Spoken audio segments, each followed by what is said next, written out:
So, welcome sa Day 5. Final day ng 5-day free course natin.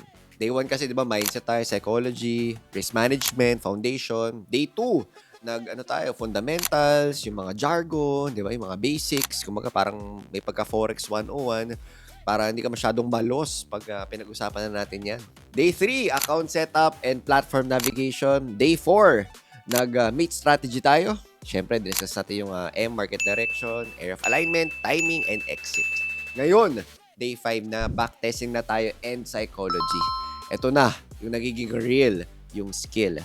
Most beginners kasi think yung goal is makahanap ng perfect na strategy. Ano ba yung pinaka-holy grail na strategy, yung pinakamaganda, pinakamataas na win rate? Pero yung totoo, maraming strategy na pwede talagang gumana. Ang difference ng talagang profitable, execution, consistency, and emotional control.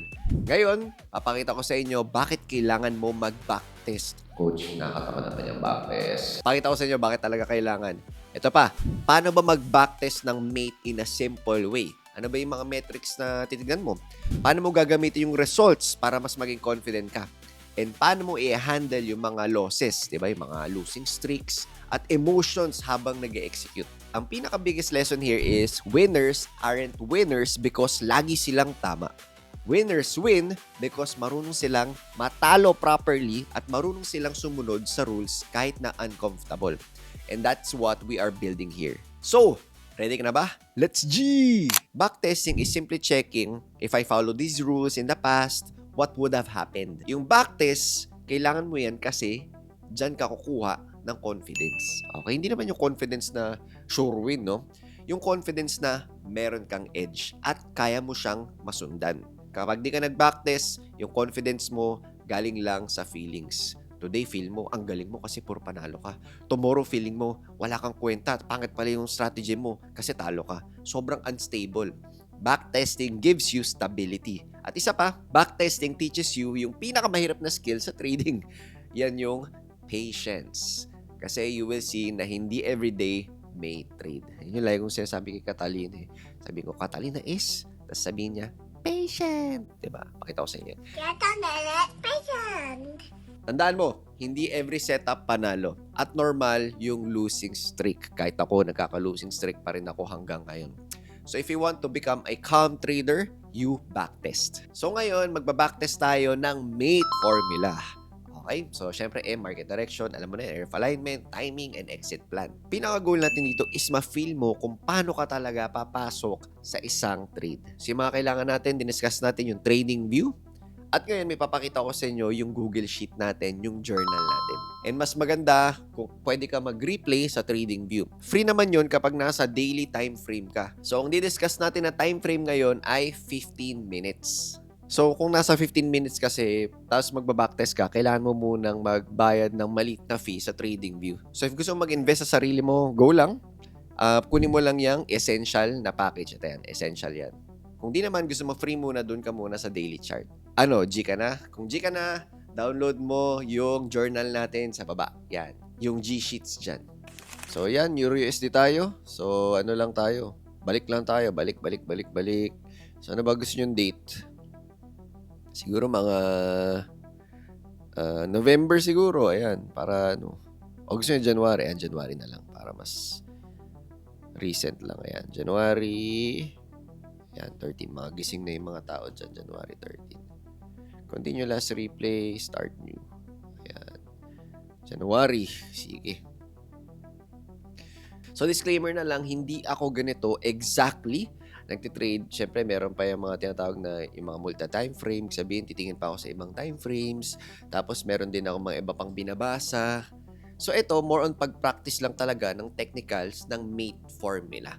Okay, hindi mo natin discuss ito yung mga advanced katulad ng mga BRC or what. Basic lang muna. Ayoko kasing sobrang maano kayo ma-overwhelm. Ayaw natin yan. Gusto natin, kumbaga, since baby ka pa lang sa Forex, gatas muna. Tapos unti-unti, kanin, di ba? Alam mo na yan, gets mo na yan. So, G na tayo. So, una, ayan, tignan natin. Ano tingin nyo yung market direction, di ba? So, from uptrend, naging downtrend. So, tignan natin kung talagang downtrend na. Hintayin natin na lumagpas siya dito. Okay? Yan. So, tignan mo, talagang kinocross pa niya yung EMA So, hindi natin alam pa kung ano talaga yung direction niya. O yan, di ba? Cross siya ng cross. Ibig sabihin, sideways pa. So, di ba? Sabi natin, pag sideways, hindi muna tayo mag-trade. Ayan. So, medyo lito pa yung market niyan. Ibig sabihin. Ayan. Eto. Okay. So, ito, pwede rin naman to. Tingnan nga natin kung abot na ng 20 pips. Ayan, 20 pips pwede. Alright. So, kung bago ka pa lang, ang gawin mo is tig 20 pips na lang muna. 20 pips TP, 20 pips na SL. Okay, ganyan na lang muna. Alright? Sige, tingnan natin. So, syempre, parang ano yan, di ba? Bearish engulfing. So, tingnan natin kung okay ba to.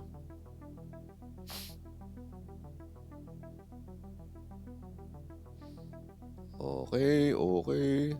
Alang, tayo natin. O, di ba? Sobrang negative lahat lagi. O, yan. So, SL tayo.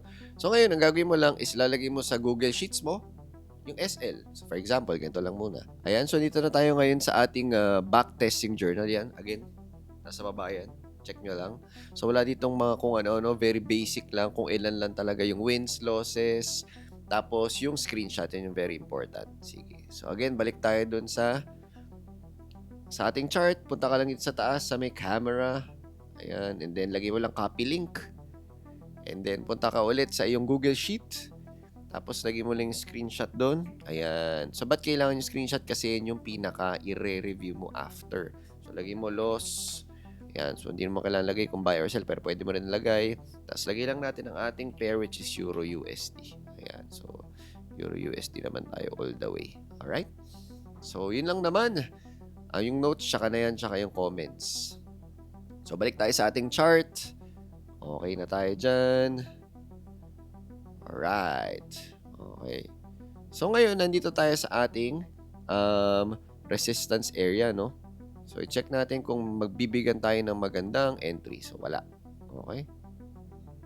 Tayo ng magandang. Okay. So, hindi pa niya. Oh, nawala. Nag-play siya bigla. Okay. Okay. So, dito, meron tayo ulit na support area. So, i-check natin kung aangat siya. Angat. Or baba. Pwede rin naman baba. Ayan. So, naging resistant na yung support na ito. So, tignan natin kung babalik siya dyan at bibigyan tayo ng magandang level. Ay, bibigyan tayo ng magandang candlestick confirmation. Ayun. So, ito pwede yan, no? Ito. Kaya lang nakita nyo may green, no? So, check natin kung G yan. Okay. So, shooting star. Shooting star yan. Ayan. So, yan. Ang pwede mong gawin is dito. Ayan. Masyadong tight siya. So, pwedeng isa pa. So, for example, meron ka dito. Ayan. Di ba? Meron ka dyang high dyan. Meron ka rin dito. Isa. Ayan. Maganda kung medyo sa taas din nito. Ayun. So, around 13. Ayan. So, 13 din tayo sa kabila. Okay. Tingnan natin kung ano ang mangyayari. Ayan. So, maganda. Meron na tayong first win natin. Di ba? So, iba masabi, ay sayang naman coach, that pala hinold natin. So, tsaka na yun. Next time na lahat yun. Stick muna tayo sa 1:1 sa ngayon. Alright? So, ulitin natin. Camera, tapos copy link. Pero kung mabilis, gusto nyo Alt-S, pwede rin. Okay? So, Alt-S pwede. Tapos, paste mo lang dito. Ayan, stigin mo lang win. So, okay na yan. Balik ka na ulit sa chart mo. Okay? Sige. So, ang goal nito guys is, actually pinapagawa namin sa mga students talaga namin is, sinasama namin sila mag-backtest ng up to 100. Tapos, ang goal is magkaroon sila ng 60% at least na win rate bago sila mag-demo and mag-live. Okay? Sige. So, papakita pa ako ng ilang pa mga trades. Wala tayong makita dito na pwedeng support and resistance, kaya dito tayo muna. Ayan. Okay. Sige. Hintayin muna tayo. Hintay. Okay. So, ito maganda. Yep, may area na rin dyan. So, gumawa na rin siya banda dyan kasi tumitigil dyan yung mga candlesticks natin. Ayan. Ganyan. Okay. Okay. Ayan. So, pwede rin naman ganyan since downtrend siya, 'di ba? Sabi ng EMA natin, tapos lumapit na siya sa ating EMA. Tapos, nagkaroon tayo ng magandang red dito na may pagka-shooting star. Okay, so pag di ka sure, huwag mo trade. Pero okay naman yan for me na shooting star. Again, sell ka dyan. Yan, angat mo lang dito. Yan, pwede naman to. Tingnan natin kung ano yung next na. Masyadong malayo ata pag dito. Yan, pwede naman natin try yan. 16. So, another 16. Ayan, sakto lang. Tingnan natin kung ano ang gagawin niya. Yun, sakto. So, may isa pa tayo ulit na win. So, ano ulit gagawin natin? Alt S. Tapos, balik tayo. Ayan. Paste nyo lang din dito. Control V. Ayan. Tapos, lagay nyo lang win. Sige. Check pa tayo. So, nagkaroon ka dito ng mga ng support. Ayan. Diba? Check natin kung ano pa ang gagawin niya. Sa ngayon, downtrend siya ng downtrend. Ayan. So, nagkaroon ng gap. Ayan. So, biglang umangat ng umangat. So, baka uptrend na. Baka, hintay muna natin. Ayan. So, pag medyo malalaki yung mga candle, iwas-iwas muna tayo. Lalo na pag hindi malinaw masyado, ayan, iwas-iwas muna tayo. So, ayan. Ano tingin nyo? Nagkaroon siya ng bullish engulfing. Sige, trade natin yan. Ayan. Tapos, lagyan natin dito below nitong wick na to. Ayan. And then, ano ba? 18. Ayan, 18.5 din dito. Okay. So, check natin kung ano ang gagawin niya. Yan, umangat yun. Tinamaan ng ating TP. Sige. So, ulit, ang gagawin, Alt S. Tapos, ayan, Control V. So, ganun lang. Very basic lang. Gagawin nyo lang yun ng tuloy-tuloy. Minimum sana 20. Pero kung gusto nyo talaga ma-practice ng todo, 100. So, kung titignan nyo sa backtesting natin, di ba parang saglit lang ginawa, parang ilang minutes lang tayo nag-backtest. Pero, tignan nyo yung difference. Pakita ko sa inyo. For example, sa first trade natin ay January 14. Di ba? Yung next trade natin, January 14, tama, di ba? Ay, tama, Wednesday ng umaga to. And then, after nun, yan, Thursday na. Yung next natin, and then after is Friday. And then, ito, Monday. Diba? So parang sa ngayon, dito sa 15-minute time frame, nag-once a day tayo. Pero hindi naman yung necessarily na mag-trade ka everyday. No? So setup based pa rin tayo. Pag may nakita kang setup, go. Pag wala, no trade. So ito, backtesting will show you yung mga realities. Diba? You will not win every trade. Katulad ng kanina, talo tayo agad, diba? At magkakaroon ka rin talaga ng mga losing streak dito sa backtesting. Hindi pwedeng panalo ka every trade. Minsan sabi mo, ang ganda ng setup mo, feeling mo tama ka, pero matatalo ka pa rin. Di ba? Nakakainis. Tandaan mo, lahat yan normal. Eto you don't become a winner by avoiding losses. You become a winner by becoming the best at taking losses properly. So sa backtest mo, don't aim for 0 losses. Aim for clean execution. So ito naman yung mga mindset rules na kailangan mo, especially kapag nag-live ka na. Number 1, one trade means nothing. One trade is just noise. 10 trades starts to show a pattern. 30 trades is where you can judge your system better. Ganun kadami, hindi pwedeng isa. Natalo ka lang, magpapanik ka na, hindi ganun. Never let one trade affect your identity. Rule number 2, losses are business expenses. Hindi siya personal, okay? Hindi siya ibig sabihin, hindi ka marunong. Loss is part of the model. If you follow your rules, you will still lose. Pero if you followed your rules and you lost, that is a good loss because you executed professionally. Rule 3, never change your system because of a small sample. Ito yung mga madalas problema ng mga traders. Natalo ng 2 beses, nagpalit ng strategy. Nanalo ng isang trade, feeling nila genius sila. Tapos biglang tinaasan na nila yung risk nila. Kailangan mo ng enough samples. Rule 4, protect your mind with limits.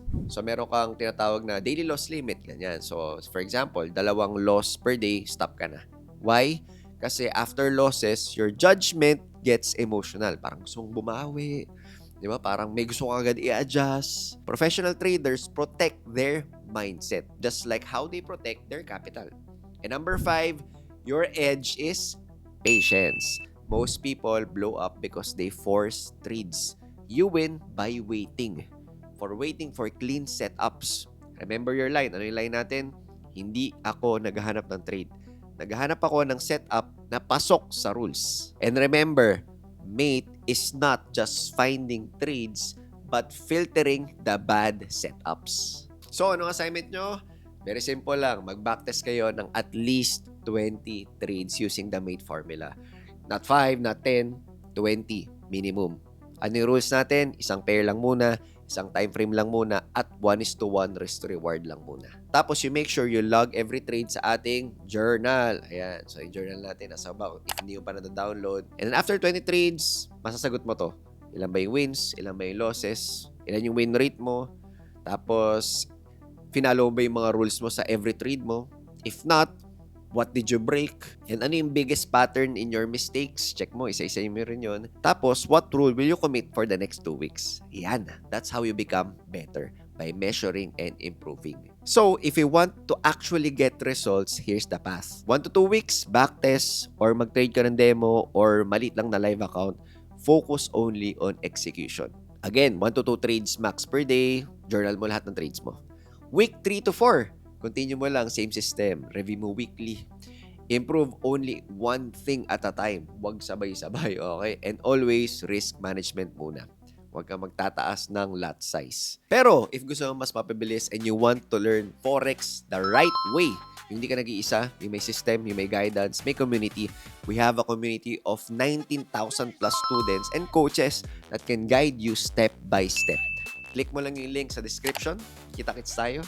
And again, let's build that clear, calm, high-performing version of you one step at a time.